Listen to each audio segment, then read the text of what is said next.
What is up, crew? Welcome to another Monday with Spencer here on FTRealM. Sorry for being MIA. I had a lot of things going on last week, but this week we are discussing how we interact with the world now that we blend or pass. And hopefully that's what we're talking about, because that's what I'm going to talk about. So as you guys know, I identify as non-binary. So in the world that we live in now, in society that we live in now, I will never really be able to blend the way I would like, meaning I would never be able to have everyone use they them pronouns for me, simply because it's uncommon, it's not heard of, it's problematic, whatever the world wants to throw at, it's just we're not there yet.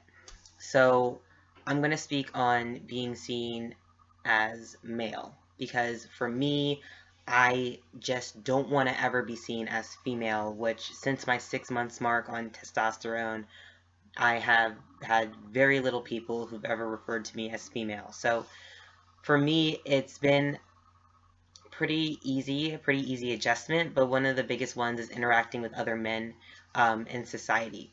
So there is this comment on FTM Transtastic, which is another trans blog that I make videos for, and the comment was, one of my videos, I was doing this or something with my hands, and the comment was, stop doing hand gestures, it makes you look feminine.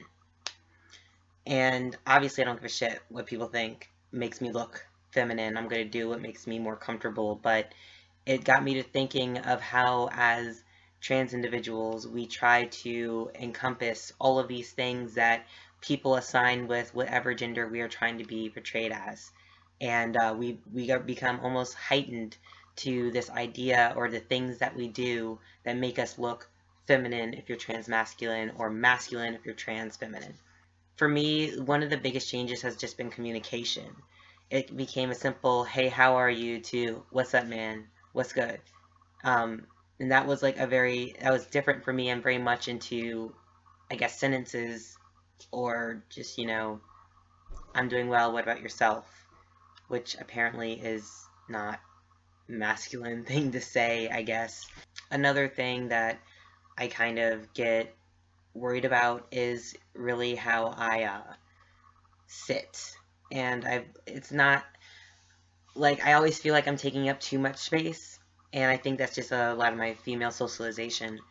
But I am very conscious of the way I sit, and that's kind of how I like make sure I sit up straight and my legs are appropriately spaced apart. And I get really self-conscious if I'm not packing and I'm like sitting down, and it's like people think me, or I'm pretty stealth to these people.